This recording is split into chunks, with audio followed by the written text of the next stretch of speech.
The DBDC will be held in Boston from July the 28th to July the 31st, 2022.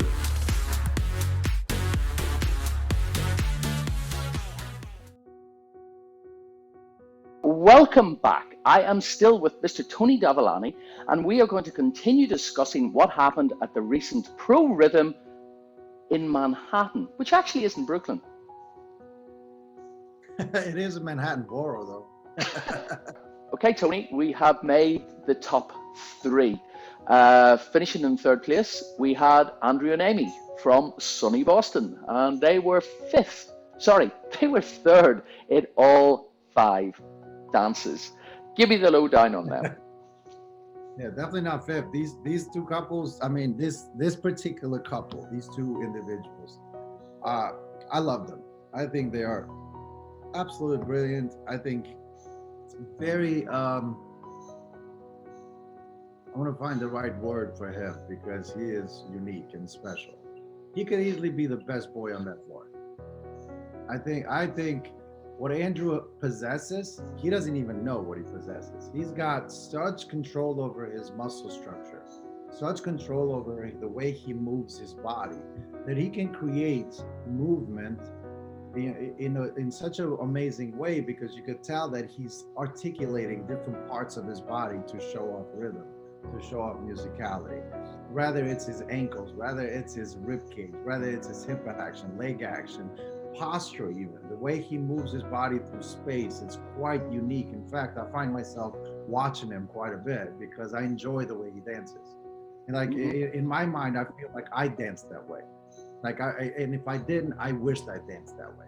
So to me, I feel like he has because he, it's funny because I had the opportunity to work with him a little bit before COVID, and everything I gave this kid did it.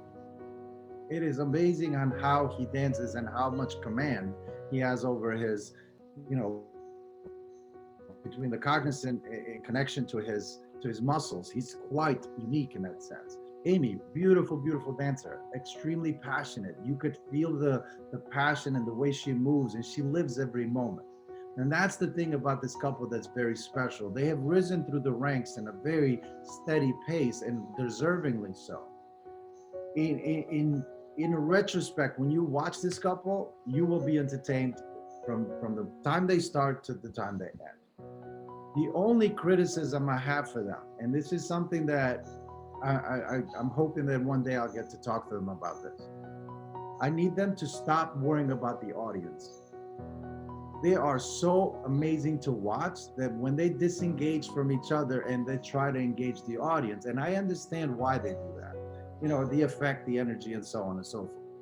I feel like they lose something.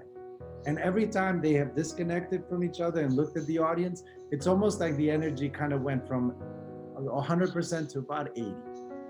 And and it's not because he went down in energy when he looked at the audience, it's just that he took the energy from her and gave it to someone that shouldn't get that energy, in my mind, including a judge.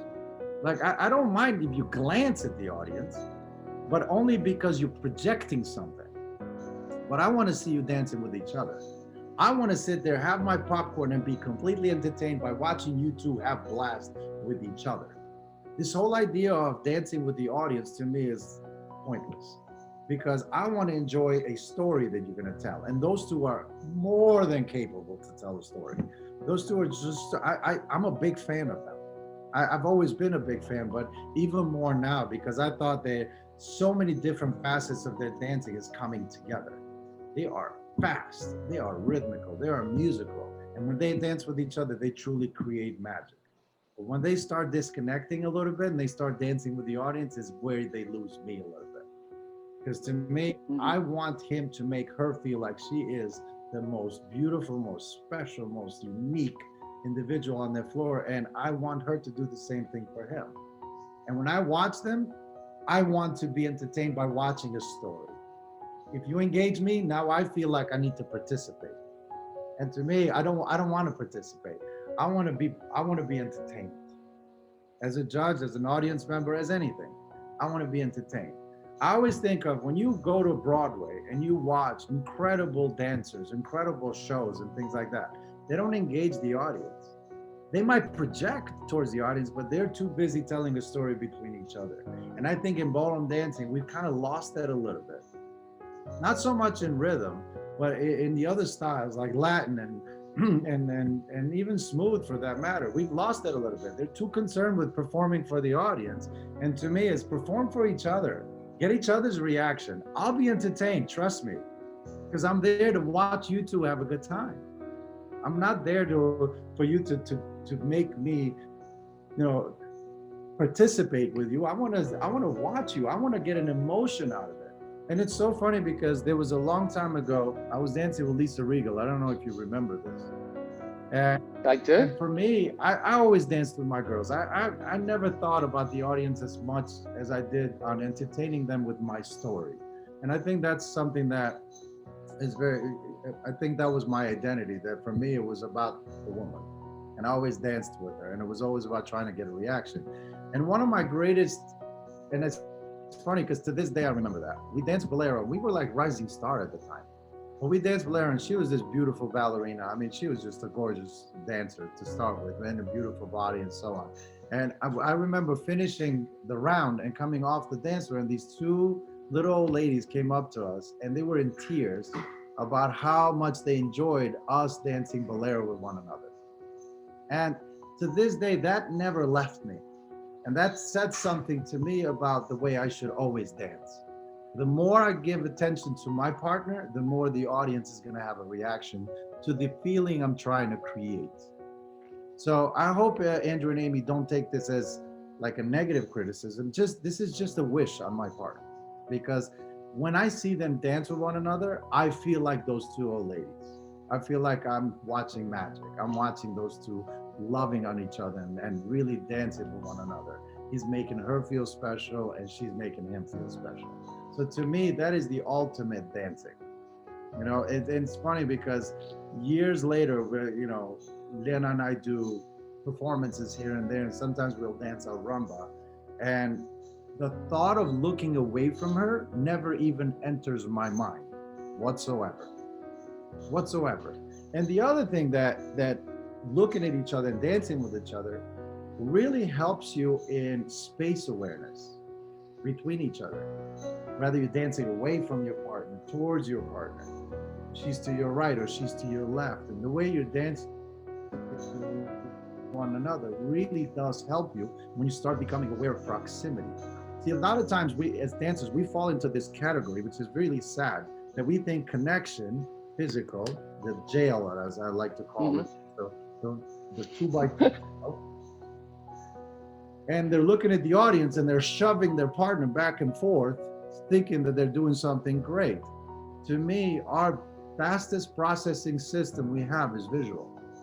We can take so much data in visually that even our brain can't keep up with it.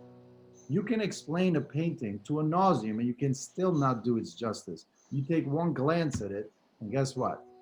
You'll see all the details and everything else. The brain processes very different. So when I see couples looking at the audience and not looking at each other and shoving the other partner back and forth, and then they're wondering why they're off balance, to me, it makes no sense, because it's something to be said about body language.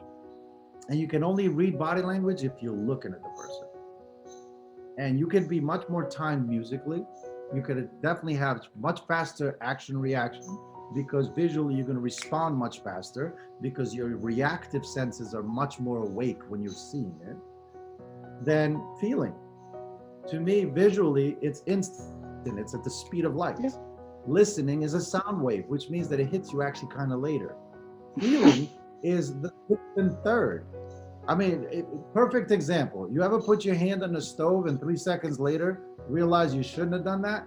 Because it takes about 3 seconds to realize you just burned your hand.